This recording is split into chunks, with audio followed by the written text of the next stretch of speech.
for Kolina.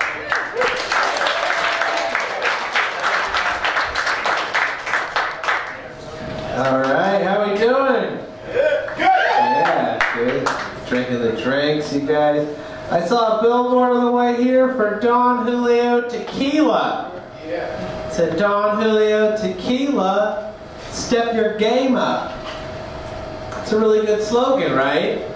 Nothing helps people get their shit together like tequila. You see, you got a job interview, you need to pound these marks, you got to step your game up. I don't really drive a lot. I mostly ride public transportation. Anyone else on that train? Literal train sometimes? I was on a BART the other day.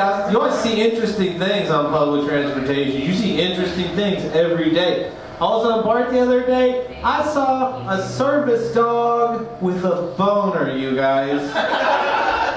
Yeah. Yeah, I'm like, hey buddy, put that thing away. You're at work.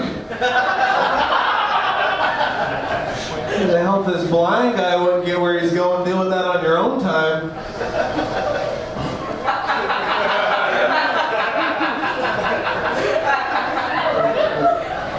Mixed response throughout the room for that one.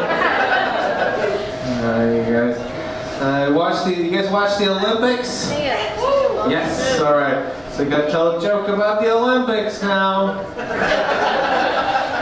Didn't think that one through. I think the best joke about the Olympics, if you think about it, is that a bunch of really rich people convinced a country with almost no infrastructure to spend millions of dollars on a bunch of gross swimming pools for people to get sick in instead of building hospitals. It's kind of a mean joke. But good one, I'll admit, a good one. I was watching it the other day. I was watching Usain Bolt. You seen this guy? Yeah. He's fast. He's fast as fuck, you guys. And his name is Bolt. You can't write that. He's fast as hell. His name is Bolt. That's amazing. That's like the world's fastest guy's name is Bolt. That's like if the world's biggest trash dump of a human being was named like Trump or something.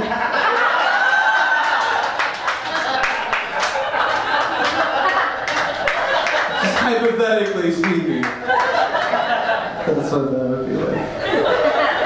Right, so we're all on the same page about Trump. Good to establish that. We're all on the same page.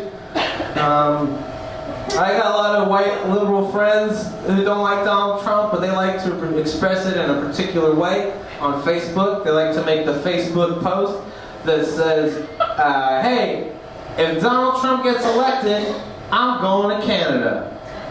That's a real bold way to come out and say, look, I won't tolerate racism and xenophobia in the country that I live. If those values come to power, I'm going to move. I'm going to go to a totally different country. But also, if I get to choose out of all of the countries that exist in the entire world, I'm going to go to the closest one that's entirely full of English-speaking white people.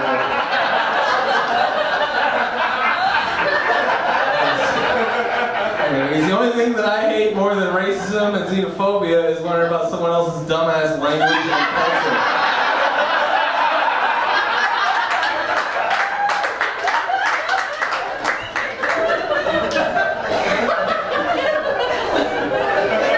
It's a bold stance, guys.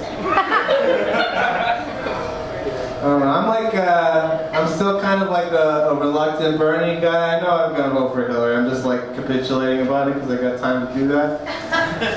The election's a long way away. But I keep thinking about it. I think my main problem with getting on the Hillary train is that all my life has been the lesser of two evils. And every 4 years in my life, the evil one is more evil than it was 4 years ago. And then the less evil one also gets to be more evil every 4 years. And it makes me worried that we're going to have an election 8, 12 years from now where the Democrat running for president is going to be Ted Cruz. He's going to be the Democrat. And then but we're all going to have to vote for him, though, because the Republican that he's running against is just going to be a big, angry dinosaur that wants to eat everybody, you know? And you'll be talking about it with your friends, and you'll be like, hey, you know, I got some problems with Ted Cruz. And they're going to go, hey, you want the fucking dinosaur to win? Shut the fuck up. Hey, Cruz is at least partially human. Dinosaur, that thing's all lizard. He's gonna chew our bones.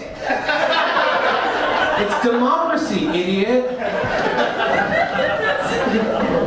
Yeah, I got political takes. I'm also a 33-year-old man who drives a car that doesn't go in reverse. How about that? Maybe take it all with a grain of salt. How about that? That's an interesting set of circumstances. That's two different problems that overlap. And they're overlapping problems, you know? The cool thing about those two overlapping problems is they also share a common solution. Like, the solution is that I'm only looking forwards now. Can't go backwards in my car. Can't go backwards in my life to get the skills to have a better car. Just gotta keep my eyes on the road. You know, so I was on a hike the other day, because that's what you do sometimes when you have a terrible car. You just go on a surprise hike. 1 minute you're driving in a shitty car, next minute you got to adjust to hiking and be okay with that. So while I'm doing that, I'm like, all right, I'm going to interact with some nature. I'm going to feel some feelings. I'm going to get some exercise, feel good in my mind, body, and spirit. But something happened in between me and the nature that did not make me feel good in my mind, body, and spirit at all, you guys. While I was hiking, I got vulture attention. Yeah. That's a professional opinion if you think about it. That's how he gets the resources he needs to live, is by seeing things and deciding if they're going to die soon. And he looked at me doing exercise in the woods, was like, yeah, I'm going to hang out for a minute. I think I might be first on the scene of something. This might be vulture payday. That's what they call it, vultures. Little inside vulture term. You guys like sports? Yeah, I like sports. I love the Golden State Warriors. I love Steph Curry. I love the cool move that he does when he makes an amazing shot. He does the move where he pats his chest twice, points up at the sky, up at the Lord, who made him the best at basketball. I think it's a really cool move, but I think that that's more of an occupational maneuver than a spiritual maneuver. Because there are so many Christian people in the world, but I only ever see athletes do that, you know. I've never seen someone stop while ringing me up at a Target. Oh! Thank you! Just down here fulfilling my destiny at Target. God, it made me feel good. I don't know. Retail's hard. We all know retail's hard. I was at my favorite retail establishment the other day, talking about Ross. Any fans? Anybody know about Ross? Yeah. Those of you that don't know about Ross, congratulations on how well your life is going. Never had to go to a Ross. That's great.